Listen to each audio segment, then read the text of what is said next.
não é? Depois do princípio das dores, você tem o início da grande tribulação.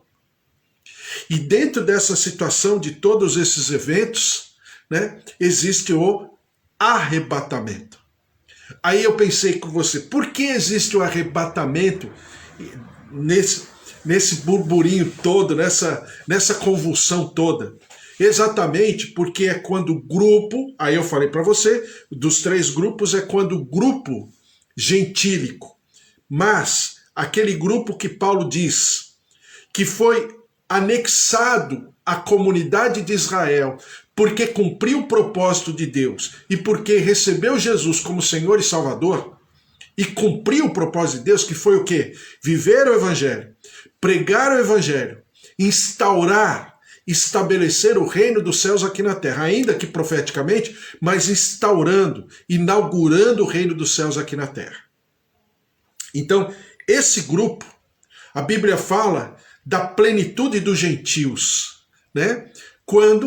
E eu falei para você, o que é plenitude? É quando tudo que foi estabelecido para que fizesse foi feito, foi realizado toda a obra segundo o propósito de Deus. Então, ao contrário do primeiro grupo, que é o grupo de Israel, que rejeitou o rei, esse segundo grupo, que é o grupo gentílico, não rejeitou o rei, mas uma parte desse grupo gentílico se converteu a Jesus Cristo e foi conectado e anexado como se diz, a Jesus Cristo, aos herdeiros de Abraão, segundo as regiões celestiais, segundo o mover espiritual em Jesus Cristo. Aí eu expliquei para você que Abraão, Deus fala que Abraão teria uma descendência dividida em 2. A primeira descendência olha para os grãos de areia, né? Eu farei de você em maior número do que os grãos de areia. Essa é uma herança humana, uma herança genealógica, né? Uma herança de Abraão que realmente o Senhor tem um projeto, tem um plano sobre essa herança, que são os descendentes de Abraão, segundo a carne, como diz a Bíblia. Mas depois o Senhor fala, Abraão, olha para o céu, farei de você uma herança, que você terá uma herança tão grande, que será maior do que o número das estrelas do céu, ou seja, uma herança, herdeiros espirituais, que é o que todo o livro de Gálatas pontua sobre os herdeiros de Abraão através de Jesus Cristo, que somos nós, o grupo gentílico. Mas esse grupo gentílico tem um espaço. Que espaço é esse? Exatamente, ele tem a 69ª semana e a 70ª semana. Entre a semana 69 e a semana 70. Que somos nós aqui. Somos nós que estamos nesse ato, nessa porta da graça aberta, para que nós possamos pensar, meditar a respeito das coisas de Deus. Mas essa porta vai chegar um momento que esse momento vai se acabar, vai terminar, vai se completar, que é a plenitude dos gentios. E quando acontecer essa plenitude dos gentios, o que é a plenitude? Exatamente os gentios, o grupo dos gentios, agora em Jesus Cristo, herdeiros de Abraão, em Jesus Cristo, herdeiros espirituais, serão arrebatados. Agora, dentro disso que nós estamos pensando, é claro que existem as escolas falando sobre a segunda vinda de Jesus conectado ao arrebatamento. E outros dizem que o arrebatamento é um momento e a volta de Jesus é um outro momento. Eu sou daqueles que acreditam que haverá o arrebatamento e a volta de Jesus, com ainda que seja um momento único, sejam 2 acontecimentos. Por quê? Por quê? Porque é o momento em que a plenitude gentílica se estabelece, esse grupo está completamente tratado, cuidado, E o propósito de Deus alcançado terminou, é plenitude gentílica, é plenitude dos gentios. Então, o Senhor trabalha, esse povo, esse grupo, cumpre com o seu propósito, cumpre com toda a sua perspectiva, com todo o seu plano, é a noiva ataviada, limpa, adornada, e aí essa condição levará esse grupo à coroação. Então é aquilo que eu já te falei outras vezes, né? Alguns perguntam assim, por que essa distinção? Porque esse grupo cumpriu com propósito, ao contrário desse grupo que não cumpriu com propósito. Mas isso eu sempre falo para você, e vou falar todos os dias quando eu falar a respeito de arrebatamento. Uma coisa é o grupo rejeitar, outra coisa é Deus rejeitar. Deus não rejeitou esse grupo, não obstante esse grupo ter sido substituído. Lembra aquilo que Jesus fala em alguns textos do Evangelho? Os primeiros serão últimos e os últimos serão primeiros. Por que essa afirmação de Jesus? Exatamente isso. Porque os primeiros serão últimos. Porque os primeiros ainda não cumpriram com tudo aquilo que o Senhor havia proposto através dos patriarcas. Não aconteceu. Está muito distante. Lembra que eu falei para você que Jerusalém e Israel hoje estão muito distantes do plano, do projeto original de Deus. Mas isso não significa que esse projeto não se manifestará. Por quê? Porque a palavra de Deus não passa. Aquilo que ele promete, ele cumpre. E ele prometeu aos patriarcas, e nós já lemos a respeito, que esse povo é o povo herdeiro de toda uma promessa. Sem mistificar, sem criar, nenhuma aura a respeito disso, não. É um povo que será alcançado pela misericórdia do Senhor, como esse grupo também foi. E esse grupo só foi porque esse grupo rejeitou. Então, essa lógica, essa linha de raciocínio tem que ficar clara. Desculpe, e eu estou insistindo todos os dias. Por quê? Porque nós devemos ser um povo de Deus, mas um povo amadurecido, um povo coerente, um povo de bom senso, um povo completamente forjado na palavra de Deus. Porque aí, coisas que você vai ouvir, como eu ouço todos os dias, vai entrar por um ouvido e sair pelo outro. Por quê? Porque não precisa discutir. Mas não é bíblico. Outras coisas são completamente bíblicas e precisam ser observadas, aprendidas, desenvolvidas e meditadas.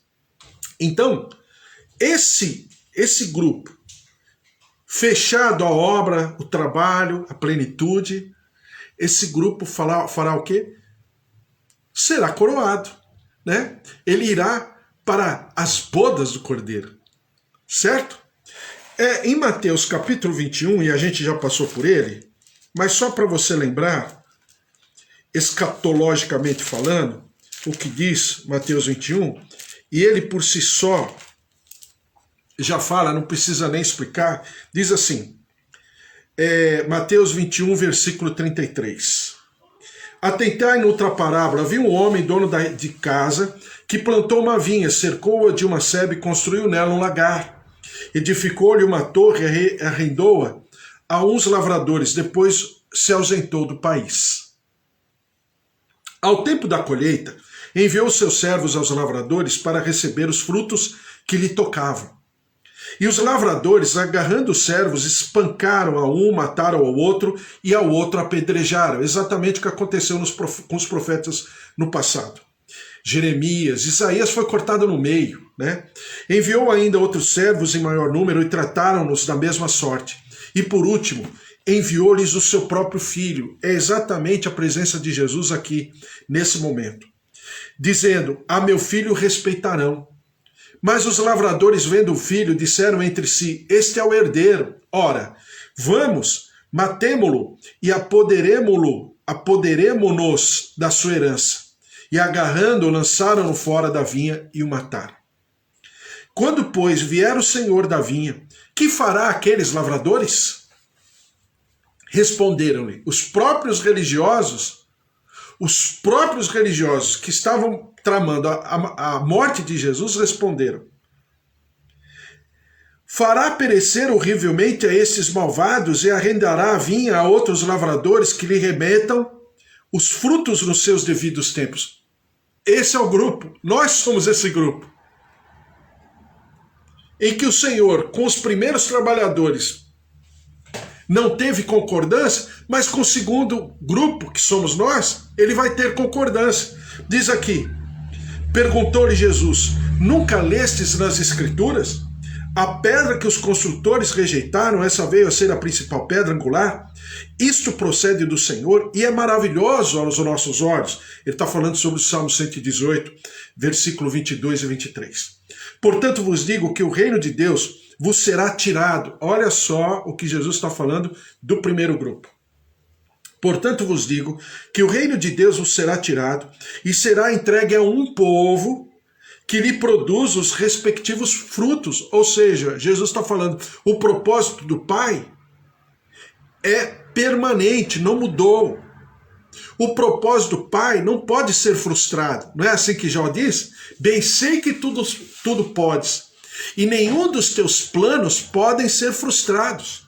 Diz aqui, todo que cair sobre esta pedra ficará em pedaços, e aquele sobre quem ela cair ficará reduzido a pó. Os principais sacerdotes e os fariseus, ouvindo estas parábolas, entenderam que era a respeito deles que Jesus falava. Então, é exatamente isso aqui, essa parábola, né, que na verdade é uma parábola escatológica que Jesus está colocando aqui. E nós estamos apenas desenvolvendo a ideia, o pensamento dessa parábola, de todas as outras, mas também essa. Então você tem toda essa situação. E agora o que eu vou pontuar com você, se der tempo, senão a gente começa amanhã. Primeiro lugar, a manifestação do anticristo. Está lá em Daniel 9:27, não vou ler de novo. A aliança será quebrada na metade da semana. A partir da manifestação do anticristo, então o que vai acontecer? A gente entendeu, a gente leu vários textos em Apocalipse, em Daniel também, de que fala de 3 semanas e meia, que significa 3 anos e meio dentro da última semana, daquela 70ª semana, né? Então, você percebe que haverá um rompimento, uma ruptura de aliança. E olha só o que diz a palavra em João 5:43. Não vai dar tempo de a gente entrar nos acontecimentos, e quando eu falo entrar nos acontecimentos, eu quero colocar com versículos, com a palavra de Deus muito bem colocado, para que você pense comigo, mas dentro da palavra de Deus. Em João capítulo 5, versículo 43, diz assim: respondeu-lhe Jesus: não murmureis entre vós. É João capítulo 5. Falei errado. Falei errado não, li errado. Eu falei certo o capítulo, mas li o capítulo errado. João capítulo 5, versículo 43. Eu vim em nome do meu Pai, e não me recebeis. Eu vim, e nós estamos com a visão escatológica, tá? Então, eu vim em nome do meu Pai, mas vocês não me receberam. Se outro vier em seu próprio nome, certamente o recebereis. Exatamente Jesus falando do anticristo. Ele veio no nome do Pai e o povo rejeitou, que é esse grupo aqui de Israel. Mas virá aquele que virá no seu próprio nome e vocês não vão rejeitar, que é o anticristo. Entendeu? Entendeu escatologicamente os acontecimentos? Esse grupo, por que rejeitou? Infelizmente, ficará durante todo o período do anticristo. Porque esse grupo dará espaço, ambiente, para que esse anticristo se expresse, se manifeste e cumpra, vamos dizer assim, segundo Paulo, conforme aquilo que a Satanás estabelecer com a sua eficácia. Não é eficiência, é eficácia. Eficaz, uma pessoa eficaz é mais, vamos dizer, é mais contundente do que eficiente. Né? Então será segundo a eficácia de Satanás. Enquanto isso, aquele grupo gentílico que entrou na brecha, que cumpriu com o propósito do Pai, estará nas bodas com o Cordeiro, naquele momento. Por quê? Porque ele será coroado. E ele possivelmente não ficará, ou pelo menos, né, no término dessa semana toda, ele não ficará até o fim. Mas em algum momento, esse grupo será arrebatado. Entendeu? Espero que eu tenha, pelo menos você possa entender e passear pela palavra de Deus com essa visão. Claro que agora eu vou falar para você sobre o arrebatamento e a vinda gloriosa de Jesus. Pensa comigo. Existem dois eventos: arrebatamento e a vinda gloriosa de Jesus. E para que nós pensemos, hoje não dá mais tempo, mas amanhã a respeito, por isso que é bom falar da palavra de Deus todos os dias, porque a gente vai falando e vai conversando e vai desenvolvendo uma ideia, uma linha de raciocínio. Em 2 Tessalonicenses, no capítulo 1, diz assim: irmãos, no que diz respeito à vinda do nosso Senhor Jesus, um evento, e a nossa reunião com Ele, dois eventos. Um evento está separado do outro. No que diz respeito à vinda do nosso Senhor Jesus, um evento. Né? E aqui existe essa construção literária que é normal. Você pega o evento mais importante e destaca, não obstante, cronologicamente, esse evento está em segundo, vamos dizer assim, em segundo plano. Então a vinda do Senhor Jesus, eu chamo e muitos chamam, principalmente os da linha mais pentecostal, e eu corroboro com essa ideia, a vinda gloriosa de Jesus como um evento. Depois diz assim, e a nossa reunião com Ele, segundo evento. Sendo que a nossa reunião com Ele acontece cronologicamente em primeiro lugar. E a segunda vinda de Jesus será exatamente no final da 70ª semana, né? Que são as 70 semanas de Daniel, cumprida, ipsis literis, segundo a palavra profética de Daniel, capítulo 9, do versículo 24 ao versículo 27. Glória a Deus! Estamos pensando sobre escatologia, sobre as coisas de Deus, os últimos acontecimentos, e nós, né, caso estejamos vivos, onde estaremos em tudo isso? E é uma grande bênção, e eu sempre falo para você, todas as escolas teológicas a respeito, na esmagadora maioria de todos os eventos, há uma concordância. A única coisa que não existe, vamos dizer assim, uma concordância, é no arrebatamento. Em que momento acontecerá? Aí você vai falar, mas existem os preteristas, né? Os chamados grupos dos preteristas, falando que já aconteceu todas as coisas, né? Então, aí é que está a questão. Por quê? Porque muitas das coisas realmente aconteceram. Mas Jesus não estaria falando de algo que já aconteceu, ele está falando, olhando para frente. Nós servimos um ser visionário, futurista, que enxerga para frente. Então não tem como todas as coisas já estiverem acontecidas, né? Porque algumas coisas ainda acontecerão, que é exatamente a manifestação do anticristo, dando início na cronologia das 70 semanas de Daniel, dando início à última semana, né? E a posteriori, no final dessa última semana, a vinda gloriosa de Jesus Cristo, tá certo? Só que nesse meio termo tem o arrebatamento e também tem esse grupo aqui, lembra esse grupo que rejeitou a Jesus, mas não foi rejeitado pelo Pai, segundo a palavra? Esse grupo será, de alguma maneira, alcançado, ou pelo menos, né, dado espaço, como foi dado para o grupo gentílico, para se arrepender e se conectar a Jesus Cristo. Exatamente como aconteceu com esse grupo, acontecerá com esse grupo. Fazendo alusão à palavra profética, né, uma parábola mesmo, que Jesus declarou em alguns evangelhos, em alguns momentos. Os últimos serão primeiros e os primeiros serão últimos. Falando exatamente desses dois grupos. Tá certo? Glória a Deus. Bispo, tenho duas dúvidas. Quando morremos, vamos direto para a glória ou dormimos até a conta de Jesus?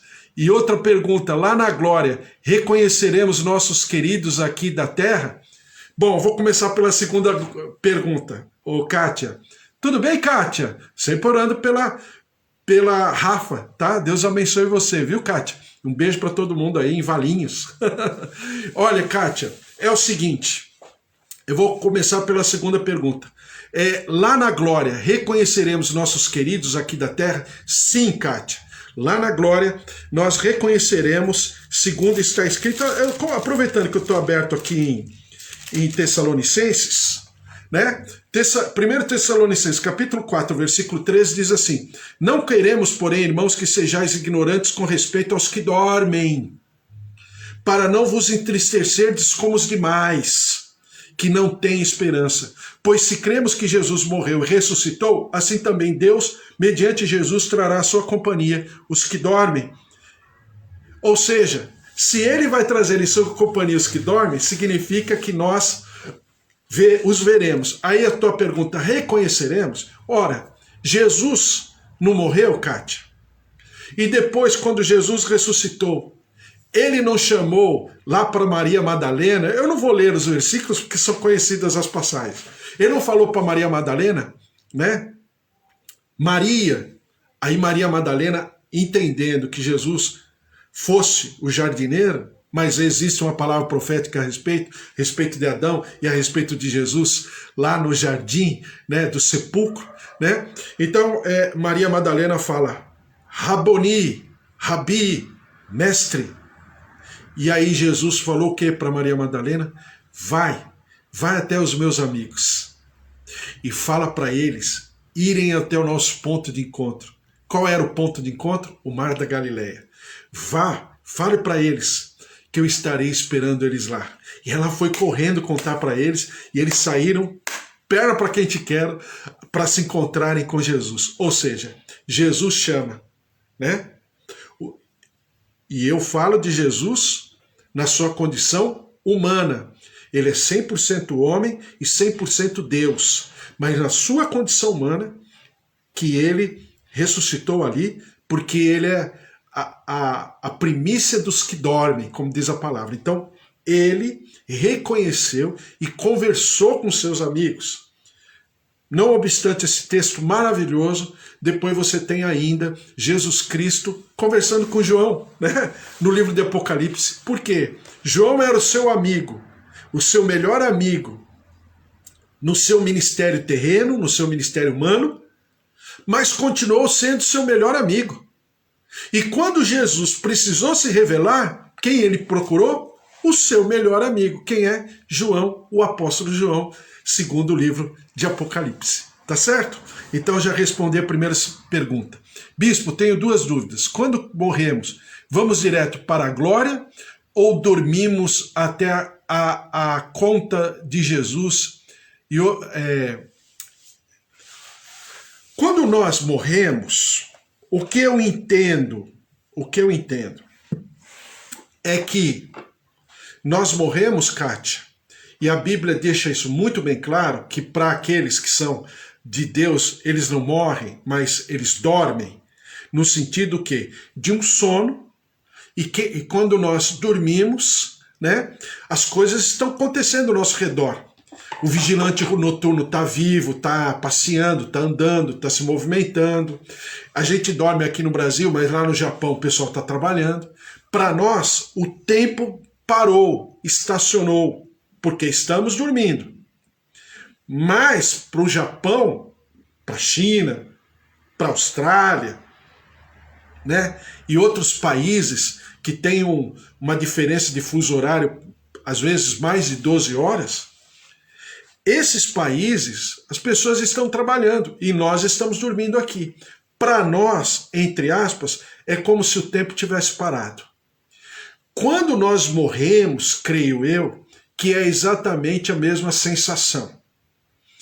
É a sensação de que nós dormimos e que nós acordaremos um dia, né? Quando nós formos, como é que fala? Levantados pelo Senhor, né? E quando nós nos encontrarmos com o Senhor, então nós acordaremos. É isso que eu entendo, tá? Então, para quando uma pessoa, quando nós morrermos, o tempo vai parar. E se o tempo vai parar porque é um ambiente atemporal, sem tempo, nós vamos acordar todo mundo junto. Nós, Abraão, Isaac, Daniel, Davi, e Sansão, e Josué, Moisés, Elias, Eliseu, e Neemias, e Esdras, e Esther, Mordecai, João Batista, todos nós levantaremos todos a um momento só, tá? E aí, claro, que nós nos encontraremos com o Senhor. Será que eu soube responder, Kátia? Qualquer coisa você me pergunta de novo e a gente vai pensando a respeito. Não gosto de deixar ninguém com uma pergunta meio mal respondida, né? Mas que eu consiga